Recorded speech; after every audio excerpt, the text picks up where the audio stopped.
What is new with Matt Taylor as we're creeping into springtime?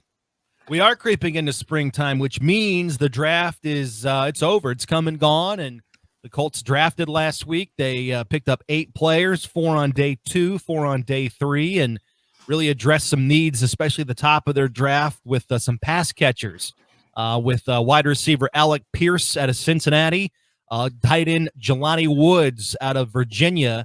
And so if you look at sort of the some of the common threads, common denominators of this draft for the Colts, it's playmakers, it's dynamic on offense, it's versatility, it's athleticism. I mean, if the Colts draft class were to compete in the Olympics, I'm saying they're coming home with a bunch of gold and silver medals because of how athletic they are. You've got guys with a lot of position flexibility too, just straight football players. I mean, Alec Pierce out of Cincinnati, a stud wide receiver now, but he started as a linebacker, played basketball and volleyball at a high level in high school. Jelani Woods was a quarterback at Oklahoma State, then switched to tight end before transferring to Virginia. They drafted Bernard Ryman at left tackle. They think he has tremendous high upside to potentially be, the left tackle of the future, that cornerstone of the offensive line. He comes from Central Michigan. He's a transfer guy, or I should say he's a foreign exchange student initially. He comes from Austria. Didn't start playing American football until about 14, bulked up. He started as a tight end, then he switched to tackle there and gets drafted in the 3rd round. So, same traits are true for the guys that were drafted on day 3 for the Colts. A lot of upside, a lot of position flexibility, and just tremendous athletes. So the Colts needed to be more dynamic on offense, and they needed more depth on the roster in this draft. And I think those are the 2 big hallmarks of what they were able to accomplish with bringing in 8 players this past weekend from the draft. Yeah, and to really hit on the needs, like you said, right across the board almost, wide receiver, tight end, offensive lineman, they've really went specifically for the guys that they need, defensive tackle, and I think they did pretty well, Dustin. Yeah. I was going to ask Matt if there was a player that stood out to him that they were able to get. I look at that 3rd round, Matt. I thought that they got the 2 of the bigger steals in the draft with Bernard Ryman and Nick Cross. I thought that those 2 guys were 2nd round potential. And again, when you talk about filling some needs, especially on the offensive line, I think that's a really good pickup, because we talked last week. Outside of those top 3 guys, you're probably not looking at a guy that's a day 1 starter. So I think he can, over time, develop into the long-term player and have a nice career for the Colts. And then Nick Cross is a guy, I think he's not a guy that's to me a day 1 starter, but he's a guy he's got talent. He brings big hit ability. And I think if he's coached up, I think he can be another really solid player in that secondary. So to me, those were 2 guys that I was surprised to still see on the board in the 3rd round. Was there anybody in the Colts draft that you were surprised that they picked up, or that you think is an absolute steal? Yeah, I agree with you. And I think a lot of those guys, I mean, quite frankly, the Colts sat there at 42 initially to start day 2. Now they traded out of 42, moved back, 11 spots to 53 with the Minnesota Vikings. So in return, they get a couple of extra picks from Minnesota. They got that extra pick in the 3rd round, which they used on Bernard Ryman.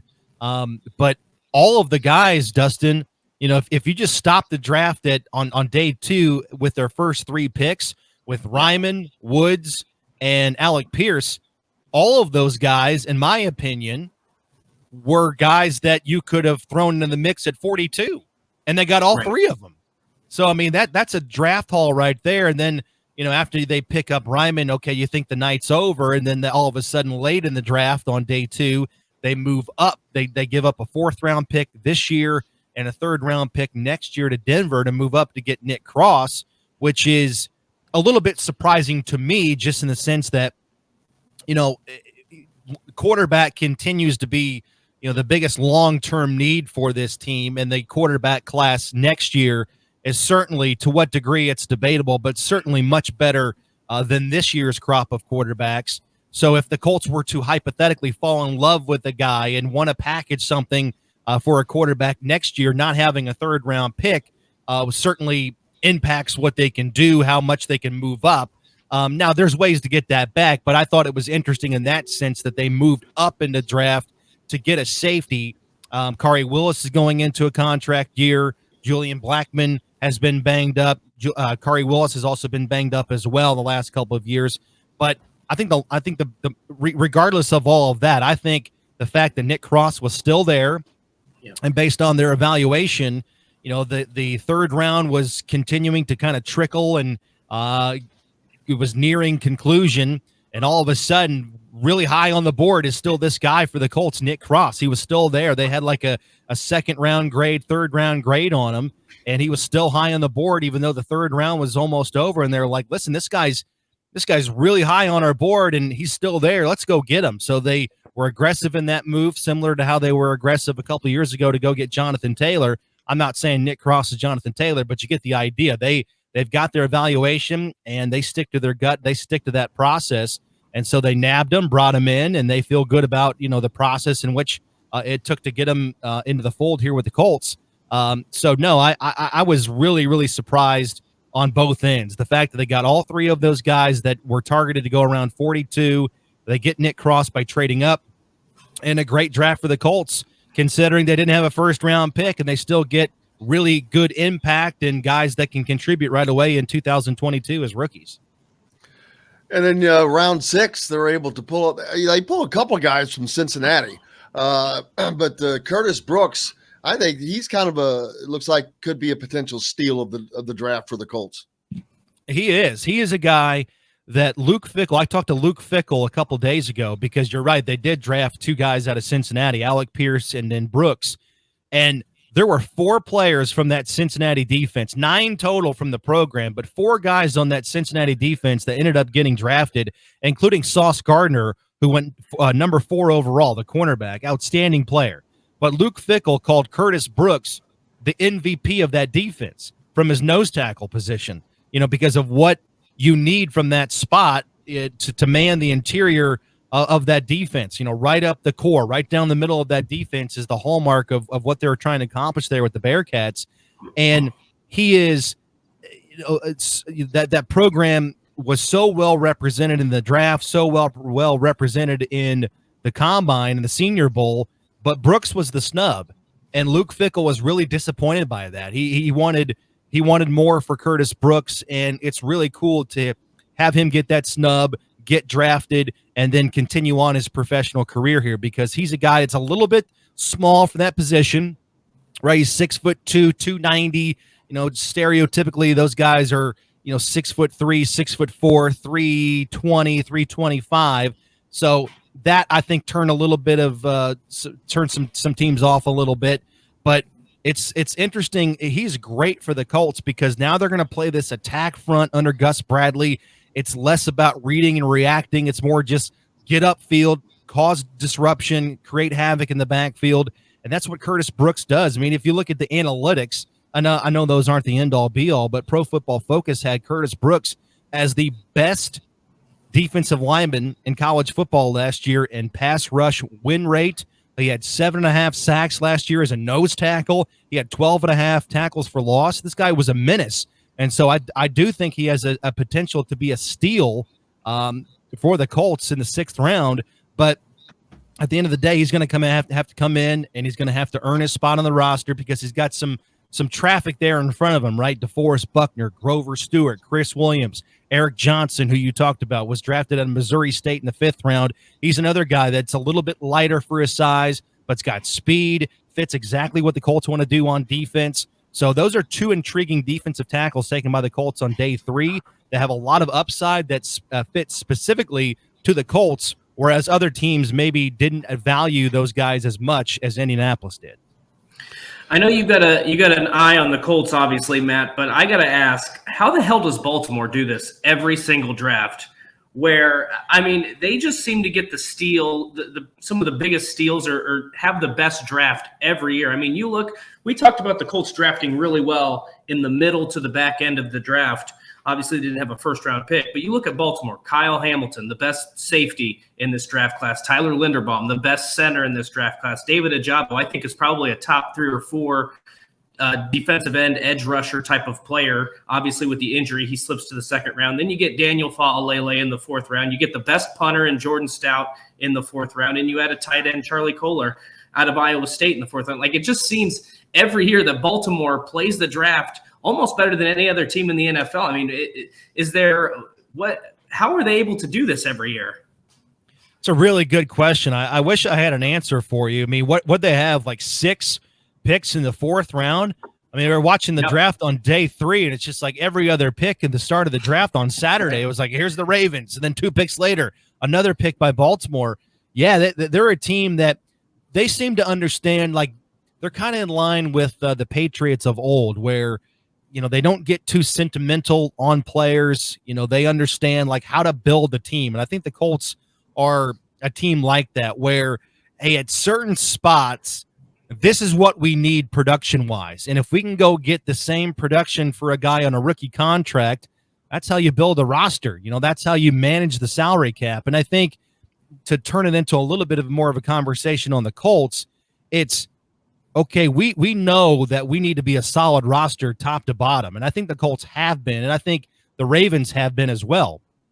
But a team like the Ravens, a team like the Colts, they've been solid in the middle of their roster towards the end. Like, that's why those two teams are really good on special teams. That's why they have good depth.